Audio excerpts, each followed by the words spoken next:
This must be the mage's stall. It feels like I've entered a fairy tale.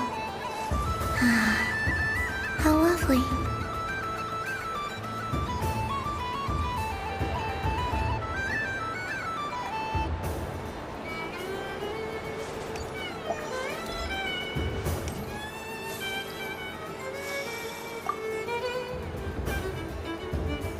A soft and furry creature that bounces and jumps. Welcome home, Moon Goddess. This one talks too. Allow me to introduce myself. I am a Dodoco from a distant archipelago, the most mischievous of all my Dodo brothers and Dodo sisters. When the going got tough, I powered through, and when I met obstacles, I boomed them away. That sounds like a lot of fun. Doesn't it just? But then the trouble started. Recently, I found a lovely beach, the same beautiful jelly color as my hometown, and so I dove in to have a look. Only to find it overgrown with seagrass and nasty little spiky fish everywhere, looking to turn me into a Dodoco kebab. I made it back to shore by the skin of my teeth, but my tail was sorely hurt. Couldn't you just boom them away? Oh, I wanted to, believe me. But I've heard that you, Moon Goddess, can understand animal speech. The last thing I wanted was to cause a gigantic fuss and get taken to court by a school of spiky fish. I'd be driven out of these waters for good, and my winter holiday would be ruined. And so, dear Moon Goddess, I was wondering if you might lend me your allegiance. Are you roping me into a crime? Oh, let's call it a once-in-a-lifetime carefree adventure. Does that sound better? All the festival goers tonight are dressed up as the Moon Goddess, but there's nothing to say that the Moon Goddess can't disguise herself as a Dodoco, is there? Besides, this is your home. You should be free to be whoever you wish. I'm afraid I'm not well acquainted with Dodocos, Madam Mage. Oh, that's quite all right. We Dodocos are innocent, happy creatures with a free-spirited nature. Many, like myself, are mischievous troublemakers. Others are lazy souls who like nothing better than to lie down on a nice rock and take a nap. In our eyes, every creature who yearns for happiness and freedom is a Dodoco. But perhaps in yours, we Dodoco are a fluffier and more mischievous breed of Kuhenki. Yes, that is a much easier image to follow. Oh, wonderful! Then let's play! Grab onto my tail and follow me into the sea! Time to settle some scores with the bad guys!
It's not too easy, is it? Still, I'm sure you familiarize yourself with Jumpy Dumpty's attack range in no time. So, what do you make of it? The use of Jumpy Dumpties doesn't come as naturally to me as Kuvaki, but their unpredictability makes it fun. I think they call this novelty. Indeed! And how did it feel blowing those pesky nuisances away? Not bad. Any guilt? What do you mean? Oh, wonderful! Lovely answers to all 3 questions. You've passed the safety test. Now I can give this special bomb to you as a souvenir.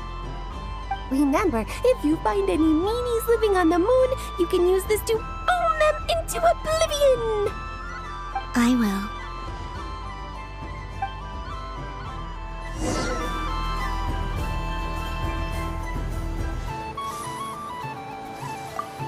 Up for another round of fish blast? Of bye-bye bad fishies? Wonderful! It's Dodo Venture time!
I wouldn't say it's unfair, exactly. I mean, your voice goes right into people's heads. How would you explain that to the kids? You can't just explain it away as magic. Is something the matter? Ah, Miss Columbina! No, nothing you need to worry yourself about. Impeccable timing. Stick around for a second, Miss Columbina. I need your input on something. This self-proclaimed Knight of Justice has yet to give me a satisfactory answer. I, for one, would like to hear your verdict on the matter. Hey, now, I left the flagship just to help you out, Miss Nicole. What's going on?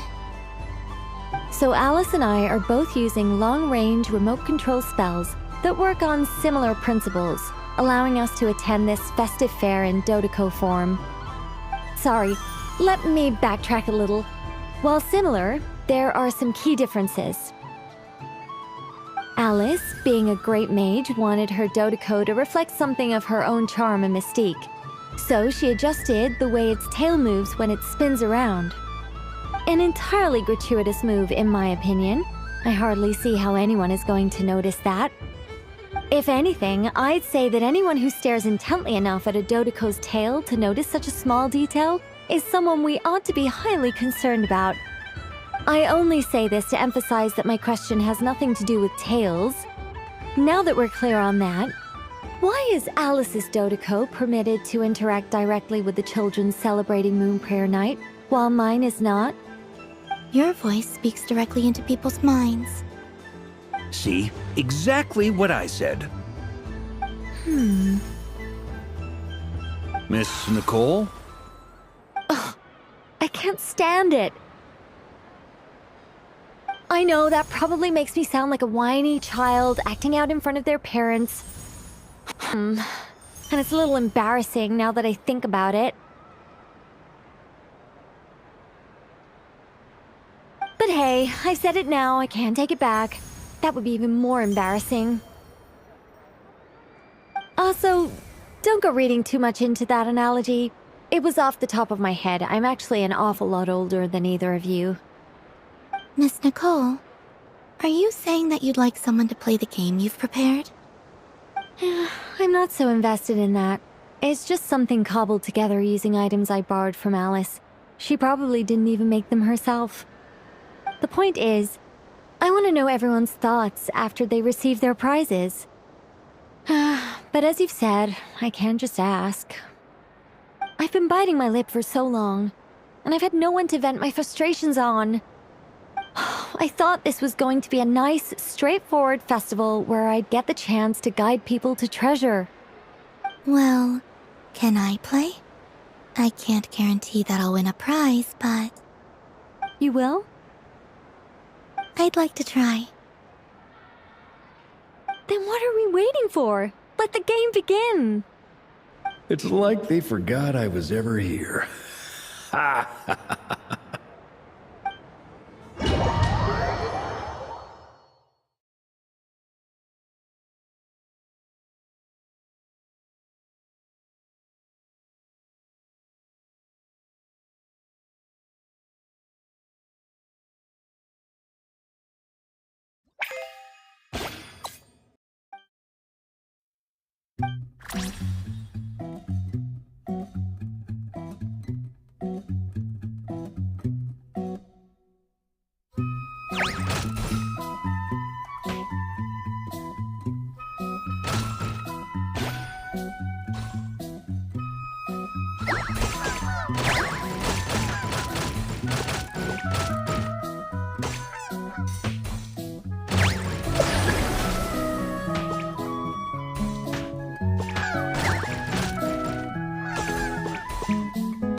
Congratulations, Miss Columbina!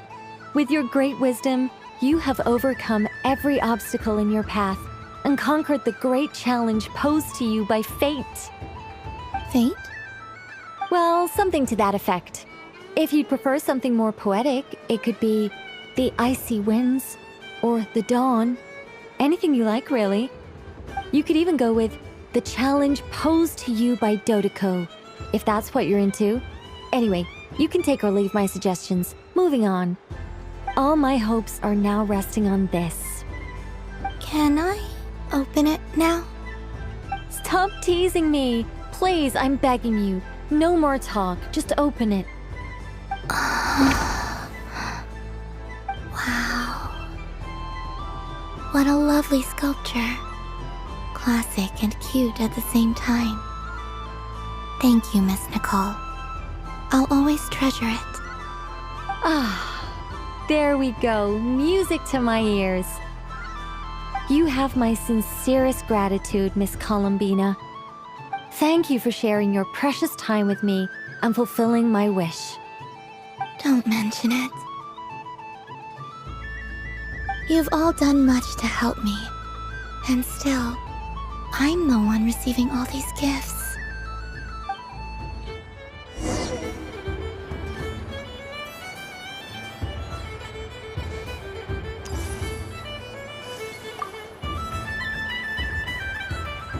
Welcome home, Moon Goddess.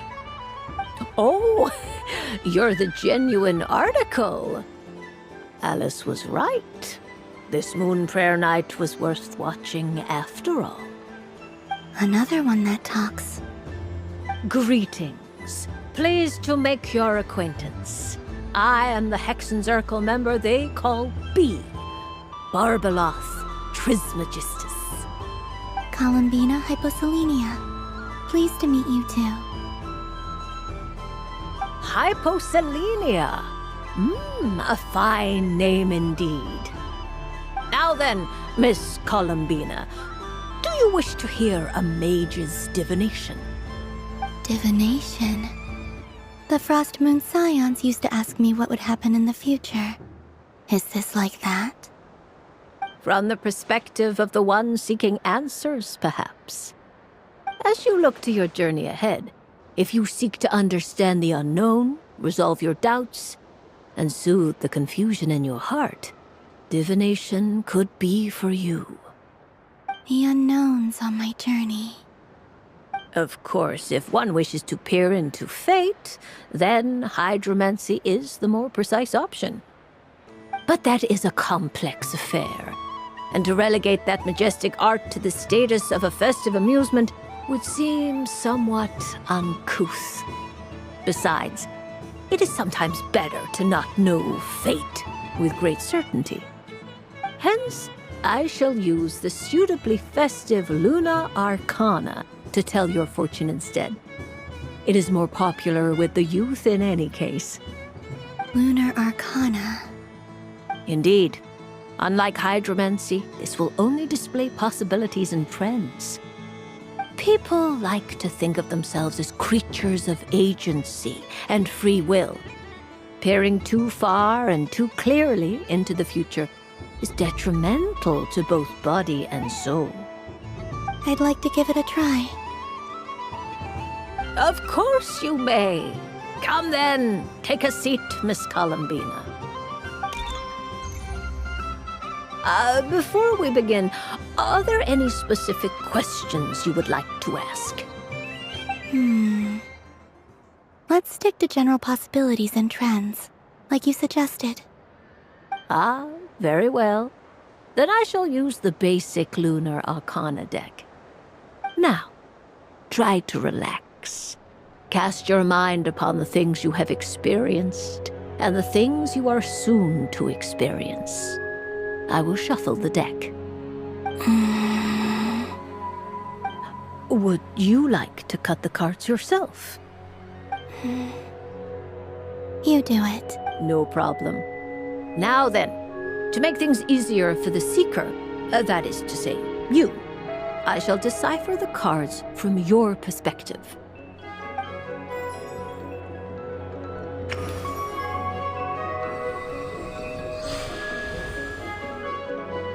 Please, draw the first lunar arcana.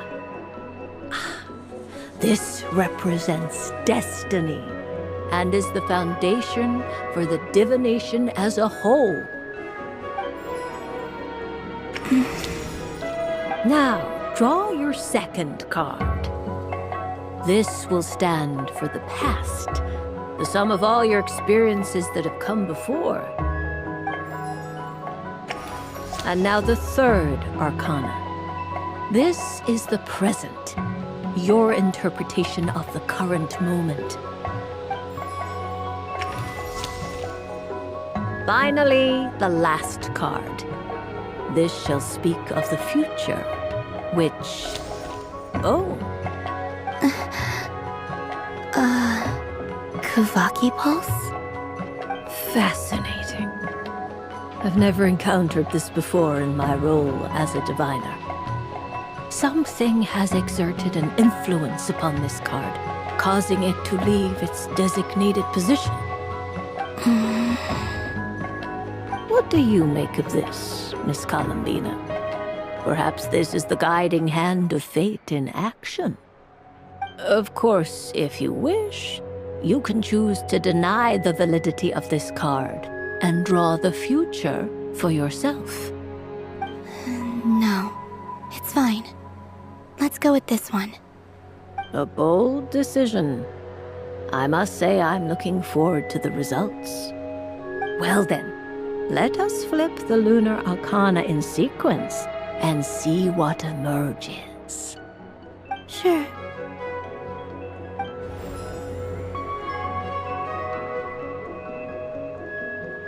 First, destiny. No surprises here. The card that represents yours is the moon. The moon. Indeed. The moon can represent the truth at some times, but deception at others. False peace, destructive calamity, and the world-changing power that lies within. When the moon is placed on the destiny tile, it indicates that your destiny is not what it may appear on the surface. Instead, it may yet have a hidden side. It symbolizes a journey through the fog, fraught with uncertainty and deception, where one must face inner challenges head-on. I don't understand. Patience, my dear. This is but the first card, which serves as a basis for the interpretations that follow. Our divination will only grow clearer from here on out. Now then, flip the second card, the one that speaks for the past.